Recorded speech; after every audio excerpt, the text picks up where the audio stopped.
Detroit's comeback came after Cunningham fouled out final minutes of the fourth. Here's Jenkins turning the corner, trying to get it to Duren and throws it away. Tyson off the steal. Cavs can jump in front now. And a foul called on Detroit. Yeah, Duncan Robinson that time grabbed Porter as he was cutting through the lane. So you're going to see number 6 on Duncan Robinson. End of games. That's a decision J.B. Bickerstaff's going to have to make moving forward. Teams are going to target Duncan Robinson. They're going to go at him. We saw that with the Dennis Schroeder layup. And here it's the same thing. This one's off the ball, and they're going to get him caught for just grabbing and holding. A silly foul in a situation where you cannot put yourself in that situation. Right, and you know you have 5 already. So key to Detroit's offensive execution. Now Robinson is done as well. Schroeder elevates and throws it away. Here's Sasser. Slowing things down. Oh, Porter picked the pocket. Here's Greg Porter Jr. Euroing. And a foul on Jenkins.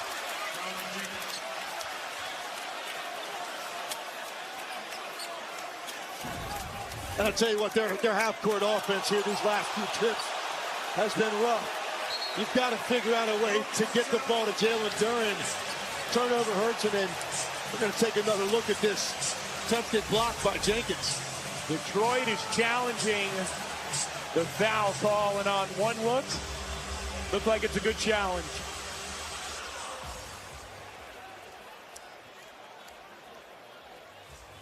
You're seeing a lot of turnovers late game, because a lot of these players on the court aren't in this situation a whole lot. Marcus Sasser has not played many clutch situations this year. And his play is now in the review.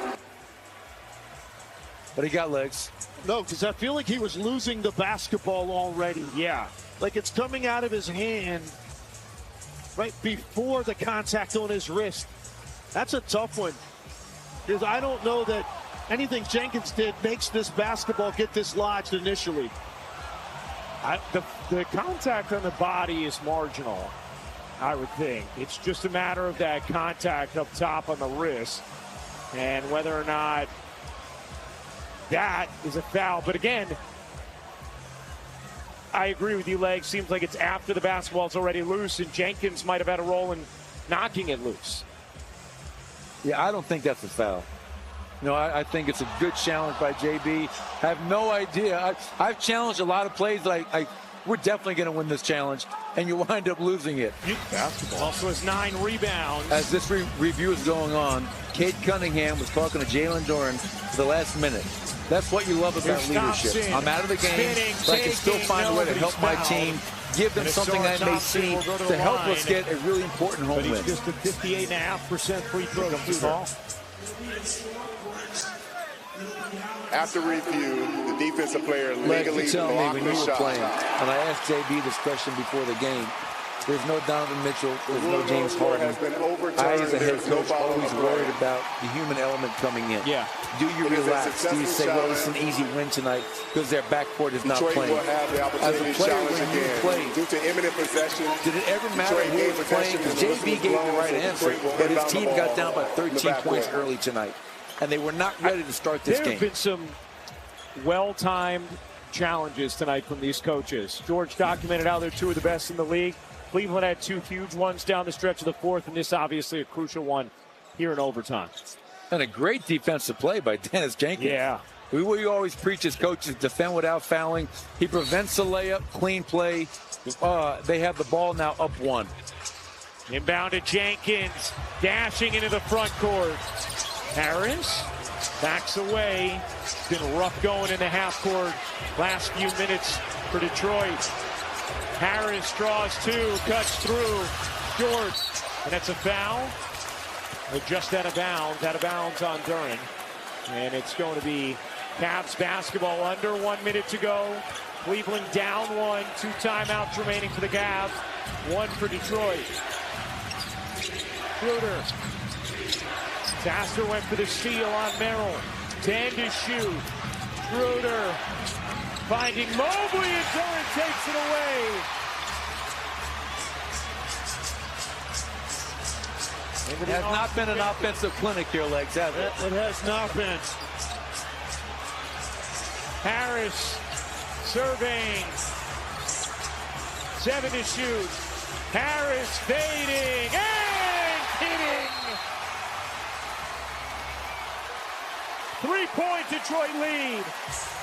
That's the shot he loves. He wanted to spin baseline the last time he caught it on the other side of the floor. It's his favorite shot in the post. He's going to time it up, feel your body against his back, and he's going to use that leverage to spin off. One of his favorite spots on the floor.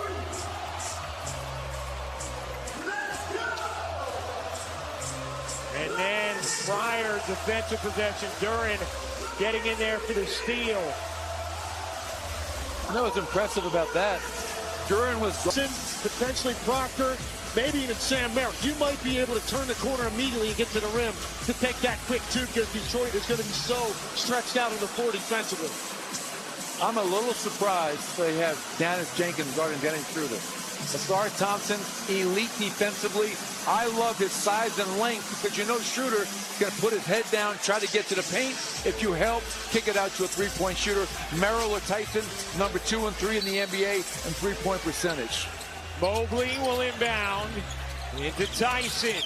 Pistons up 3. Merrill for the tie. Short. Thompson the rebound. Got it to Sasser. Detroit headed into the front court with a 122-119 lead. 14.6 to go in overtime. Cavs had a foul to give. Really interesting. J.B. Bickerstaff is questioning Marcus Sasser. Why did you shoot the gap against a guy like Sam Merrill?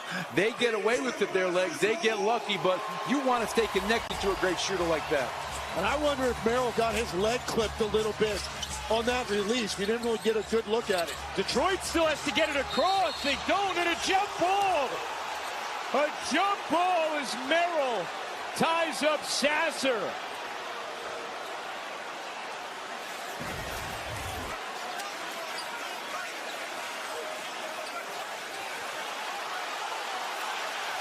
And Merrill reaching from behind, able to get the jump ball. 9.9 to go. Pistons, a 3-point lead. Each team with 1 timeout remaining. And you don't see a guy reach around the back very often and get a jump ball out of that. Merrill lucky that that call went his way. A lot of contact. Sasser and Merrill to jump. Merrill tips it. Schroeder has it. A 3 would tie it. Will Detroit foul? No. Mobley has to get it off. Does. Can't hit. And that is it. Detroit.